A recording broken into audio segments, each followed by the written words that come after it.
Salut à tous! Aujourd'hui, on va parler intelligence artificielle et notamment de la magnifique game entre l'intelligence artificielle de Google, de l'équipe DeepMind en fait, qui appartient à Google, et des joueurs professionnels en fait. Ici, c'est la game contre Liquid Mana, donc de l'équipe Liquid. Alors, globalement, peut-être qu'on va montrer les ressources plutôt. Voilà, alors je suis pas du tout un expert de StarCraft. Bon, j'y ai un peu joué, mais je suis plutôt mauvais. Donc l'idée, ça va être de commenter un peu la game et peut-être les choix de l'intelligence artificielle. Donc ici, on voit direct une agression de la part de l'intelligence artificielle contre Mana. Donc là, la game, en fait, elle va être super rapide. Mais bon, globalement, ça vous donne un peu une idée du niveau de jeu. Donc on a quand même une petite micro-gestion ici. Ah, on n'a pas de blink. Est-ce qu'on a des blinks? Non, on les a pas encore en fait, ils n'ont pas été recherchés. Mais l'intelligence artificielle, on peut voir qu'à chaque fois, elle essaye de repousser en fait les stalkers qui ont le moins de vie possible. Et donc là, on a un phoenix avec des stalkers. On va quand même poke un peu la base. Ok. Bon, on va peut-être encore accélérer. Bon, cette partie sera très vite terminée. On peut voir qu'ici, Mana est parti sur de l'immortel. Et est-ce qu'il en produit encore? Ouais, il en produit. Boum.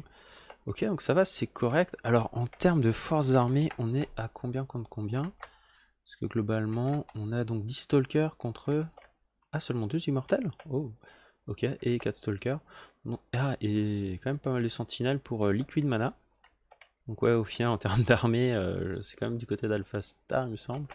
La sentinelle, ça vaut pas grand-chose en termes de dégâts.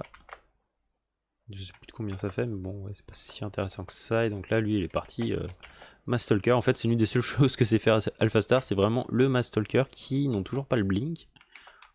Et qui vont peut-être... Non, qu'ils le recherchent pas. Bon, en termes de ressources, on est là, ok. Bon, ça se zone. On va peut-être un peu accélérer, histoire de... Et bref. Donc là, on voit quand même que l'intelligence artificielle ici, en fait, elle s'est quand même protégée. Sa base via son truc là. Faut savoir qu'elle l'a pas fait à toutes les parties. C'est ça qui est intéressant, c'est qu'elle est pas complètement bloquée en fait dans une sorte de programmation. C'est vraiment en fonction des parties, elle change. Et là, l'intelligence artificielle qui balance ses drones. Et on voit que d'ailleurs des stalkers en fait ont attaqué les drones plutôt que les. Attends. Oui, non, c'est Alpha Star qui a balancé ses drones en fait. Ok, c'est super bien joué, c'est super marrant en fait de voir ça. Et il y a des trucs comme ça que l'intelligence artificielle a fait qui sont juste mais magiques en fait. C'est vraiment bien fait. Donc là, bon, je crois qu'il a quasiment tout perdu en termes d'unité. Et là, c'est le GG. Ouais, voilà, il a 4 stalkers contre ça, bon, c'est terminé. Mais bon, globalement, c'est vraiment impressionnant de voir l'intelligence artificielle vraiment réagir et faire ses choix, quoi. C'est vraiment impressionnant. Ces IA se sont montrés extrêmement doués en microgestion et corrects en macrogestion, et ont pu gagner face à ces deux joueurs sans énormément de difficultés, et ce même dans des match-ups qu'elle aurait pu perdre, comme le Mastalker contre Immortal, grâce à sa microgestion et son placement d'unités. C'est plus ou moins ce que je voulais montrer, c'est que globalement ici on a donc l'intelligence artificielle qui est face à ça.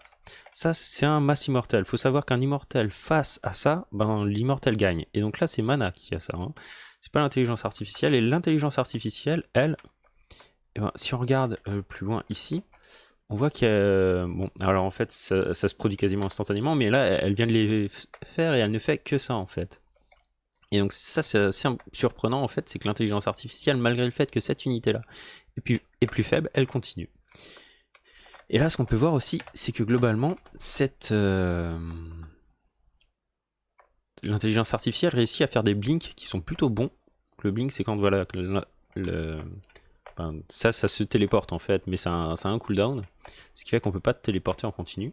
Et elle le gère vraiment très bien. À chaque fois qu'une unité est faible en vie, elle la téléporte pour la protéger. Et elle gère ça vraiment bien. Et là, on peut voir que globalement, il a perdu quasiment tous ses immortels. Et lui, il a encore. Et l'intelligence artificielle a encore tous ses stalkers.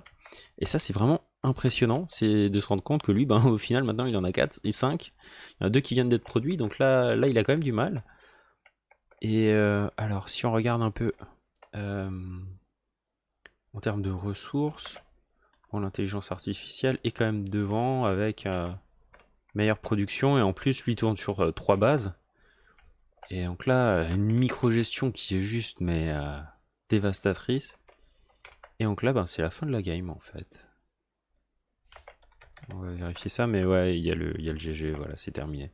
Et ce qui est impressionnant, c'est que l'intelligence artificielle a fait ça sur plusieurs games en fait. Et donc voilà, elle a vraiment extrêmement bien joué. Je pensais que ce genre d'AI serait hors de ma portée, mais en cherchant un peu sur internet, j'ai découvert pas mal d'outils permettant de créer et d'entraîner des IA sur StarCraft 2 avec Python. Et donc, TensorFlow ou Keras ou d'autres outils d'intelligence artificielle. Avec toutes ces ressources, je suis tombé sur un bot entièrement scripté, capable de battre l'AI la plus difficile de Blizzard, la Cheat Insane, ou Tricheur dément dans la langue de Molière. Une IA plutôt correcte, que personnellement j'arriverai pas à battre sans cheeser un peu. En regardant la structure du code, on remarque très vite deux choses. Le bot est scindé en deux parties, la gestion de la menace ainsi que la gestion des unités, que ce soit la microgestion ou son targeting en fonction des unités adverses, et la gestion de l'économie avec une gestion des ressources de façon optimale, que ce soit l'injection de larves des queens au spread du creep en passant par une gestion du gaz Vespen de façon optimale. Tout cela en développant les technologies nécessaires pour battre l'adversaire. Ce qui est intéressant ici, c'est qu'on peut donc mettre en commun une AI spécialisée en micro-gestion des unités, et donc pouvoir faire des blinks et autres, avec un bot scripté qui fournira la base du jeu, donc la microéconomie capable donc de soutenir le développement des technologies et de l'armée en elle-même. Ce qui simplifie énormément le développement de l'IA, puisqu'on peut donc se contenter d'une IA de micro-gestion des unités, le choix de l'attaque et de la défense ne se faisant qu'en réponse à des agressions ou autres. Alors, donc cette partie se fait entre ben, le joueur local, donc le bot, et ben, l'AI, donc là c'est l'AI tricheur d'aimant, qui est une AI qui est quand même difficile de combattre, de réussir à battre dans le jeu, elle gère vraiment bien. Alors ici on peut voir donc que le bot, lui, bah, il part vraiment bien macro, on en est déjà à la troisième base, on a déjà les fosses, chambre d'évolution, à deux chambres d'évolution, donc là on part vraiment sur, bon déjà Mastech, et donc là ben, c'est correct, et à la cinquième base, ok donc là bon elle part vraiment très vite, on peut voir aussi le creep, donc ce truc là qui se répand très vite, spécificité Zerg, et on peut voir aussi comment dire que toutes les bases ont été zonées. Et là, on peut voir qu'ici, ça se fait un peu tac, mais bon, ça handicape un peu l'AI. Donc là, on peut voir en termes de production, on produit quelques unités de combat, mais globalement, il me semble qu'il n'y a pas grand chose en termes d'unités. Si, bon, il y a 35, ouais, une quarantaine de roach. Ouais, c'est bon, c'est assez chaud, mais on a quand même 8 reines ici. On peut voir ici qu'on est donc à 5 bases, toutes ont été prises, et le creep qui se spread quand même assez rapidement. On est à quasiment la moitié de la map en 9 minutes, ce qui est très très très correct. Là, une agression de l'AI de Blizzard. Donc le tricheur d'aimant, en fait, c'est l'AI de Blizzard. Donc là, elle réussit à bousiller une base. Là, les roaches qui attaquent. Alors, non, parce qu'en fait, les roaches, ils étaient en train de tenter d'attaquer plus loin. Bref, donc là, ils doivent rentrer. Qu'est-ce qui se passe là? D'accord. Ah, ok. Ah, ça a été cancel quand même. Bon, le bot est plutôt correct en fait. Et en fait, c'est un bot qui est capable de micro-gérer. Donc là, on peut voir que certains roaches en fait ont été enterrés. Là, celui-là, par exemple, est enterré. Voilà, donc, c'est le jeu qui là, parce que je crois qu'en termes d'APM, on est un truc de. Voilà. Ça, c'est le nombre d'actions par minute. Alors, je crois qu'au plus élevé dans cette partie, on est à 22 000. Donc, l'intelligence artificielle qui, en plus d'un micro, en fait, c'est vrai, parce qu'elle a fait plein de transfusions, je crois. Et c'est vraiment impressionnant. Donc là, au final, le Protoss a de nouveau une belle armée. Réussit un peu à repousser ce qu'il peut. Là, la base a été reconstruite. Pas grand chose. Donc il essaie quand même de détruire le creep. Non, le creep est vraiment bien spread, c'est carrément dans la base ennemie. Ouais, à chaque fois, essaie quand même de l'enlever. Ici, oui. On va, je sais pas si on va garder les APM quand même. En tout cas, c'est impressionnant, le creep est vraiment, mais Ah, t'as pas permis. Ah, en termes d'unité, bon, peut-être ressources, qu'est-ce qu'on a? Ah, le Zerg est à fond, ok. Donc lui, il est passé en Broodlord, là. Donc l'intelligence... Enfin, c'est vraiment pas une intelligence artificielle, hein. Ce bot-là, c'est... toute la macro, en fait, a été... La macroéconomie est entièrement scriptée. Et bon, il y a une sorte de pseudo gestion en fait, micro-gestion en fait des unités, notamment des reines qui tentent de transfuse. On va avoir après des vipers qui vont tenter de balancer leur sort. Donc c'est plutôt pas trop mal. Il y a quand même une belle gestion. Et ici, bon, les broodlords font quand même, ouais, ils font pas grand chose. Mais ah voilà, on voit les vipers qui ont quand même balancé leur sort. Donc bon, c'est quand même allé assez loin. Le proto, ça... Ah, quoique le proto c'est de nouveau à 200. Et le Zerg, à nouveau. Ouais. Bon, et en termes de production. Ok, donc de nouveau. Masse tumeur muqueuse. Ah, j'ai mis sur pause par erreur. Bref. Donc, bon, le bot fait son chemin. Et donc là, on a une sixième base qui est là parce que ici, on va être en fin de minerai. Et globalement, en fait, le script est fait pour miner sur un certain nombre de minerais. Donc, plus le nombre de minerais minables qui peuvent être minés est faible en fait, plus il faut créer de base. Et donc là, je crois que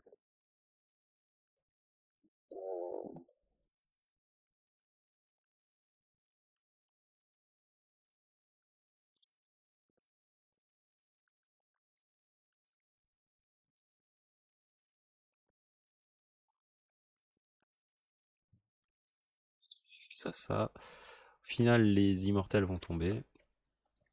Alors bon, ça rame beaucoup. Voilà, bon, on est dans du... en termes d'APM, ça reste sympa. Voilà, ah, là, ça revient parce que il a de nouveau produit pas mal quand même, le Protoss. Deux colosses, ah, plus un dislocker qui... Non, il s'est pas fait target par... Ah voilà, là il y a un Viper qui a balancé...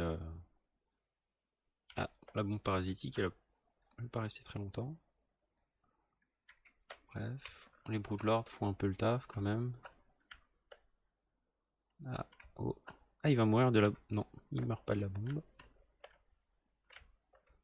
Ah, le bot a fait un retreat, enfin une retraite. Et ici, donc, ouais, ok, très mauvais placement de l'unité. Donc c'est assez marrant de se dire que, globalement, le, comment dire, le script est quand même capable de battre l'AI démente, qui, bon, moi j'en serais incapable en fait. C'est là où c'est assez impressionnant de se dire, voilà, tu as un pauvre script, et bon, ça lag énormément, hein. C'est pas la vidéo YouTube qui lag, c'est vraiment le jeu qui lag. Hein, il y a beaucoup trop de, comment ça s'appelle, de tumeurs muqueuses, et ça fait vraiment ramer le PC. C'est horrible. C'est trop drôle. Bref. Et donc là, ah, c'est. Ah, l'AI se défend quand même bien. Là, l'AI de Blizzard est quand même pas mal du tout. Et je crois que sans cheeser, je suis incapable de la battre. Donc c'est vraiment une AI qui est correcte. C'est marrant de voir. Ah bon, un masculine Broodlord, c'est toujours cool. Et bon, ça se défend bien. Et là, bon, c'est. Globalement, c'est terminé. On peut pas aller plus vite, mais. Bref, donc là, ça va être un peu chiant. Il se défend quand même bien. Il essaye vraiment de. Qu'est-ce qu'ils ont comme ressources? Oh mince! Ah non, mais le Protoss, en fait, il... Ah, c'est dommage, parce qu'au final, qu'est-ce qu'il a? Ah, c'est dommage, ça. Parce que quand on voit les ressources, en fait, du Protoss, c'est quand même correct. Il a quoi comme bâtiment? Il a 7 gates et, je sais pas, elles sont... Ah, c'est impressionnant, quoi. Ouais. Bon, il balance toutes ses ressources, mais... Ah, c'est dommage, parce que bon, globalement, quand t'as autant de ressources, il y a moyen quand même de faire quelque chose. Et bref, bon, toujours cet APM qui est vraiment très élevé du côté de l'intelligence artificielle, du script. Où en fait, chaque unité va avoir sa propre action. En fait, le script va fonctionner par frame. En fait, à chaque frame, Le script va faire le tour de toutes les unités disponibles et va voir quelles sont les actions qu'elles peuvent faire. Et en fait, c'est assez impressionnant de voir que toutes les unités là, elles sont côte à côte, parce qu'en fait, elles sont toutes gérées de façon unique. Et au final, elles sont toutes ici, en fait, alors qu'elles pourraient être chacune de leur côté à être micro-gérées. Et c'est vraiment, enfin là, je crois que c'est toutes les 8 frames du jeu qu'elles sont micro-gérées. Mais c'est vraiment impressionnant de voir qu'en script on peut faire ça en fait. Et bon, ça donne quand même pas mal d'idées en termes d'intelligence artificielle, ce qu'il est possible de faire. Et c'est vraiment pas mal de se dire qu'en Python on peut faire ça quoi.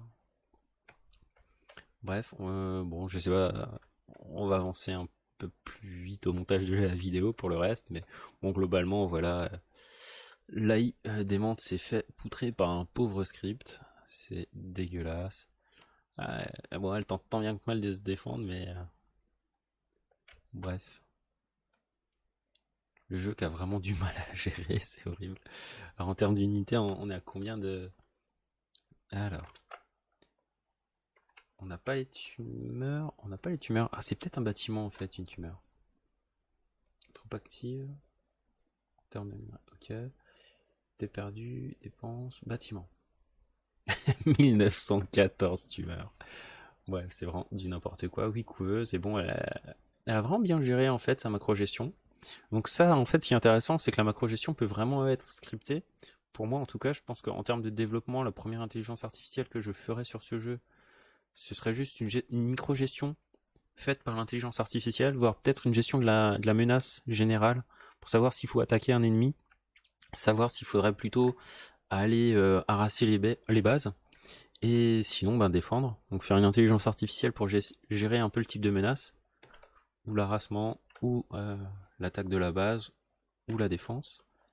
Et de l'autre côté, ben, la micro-gestion en elle-même des unités, pouvoir faire des spreads face à des bundlings, savoir ben, gérer des stalkers avec le blink, ce genre de choses. Donc ça, je pense que c'est assez facile à faire, surtout que bon, en termes de script, en fait, comme c'est séparé, c'est beaucoup plus simple. Et voilà, c'est tout pour aujourd'hui. À la prochaine.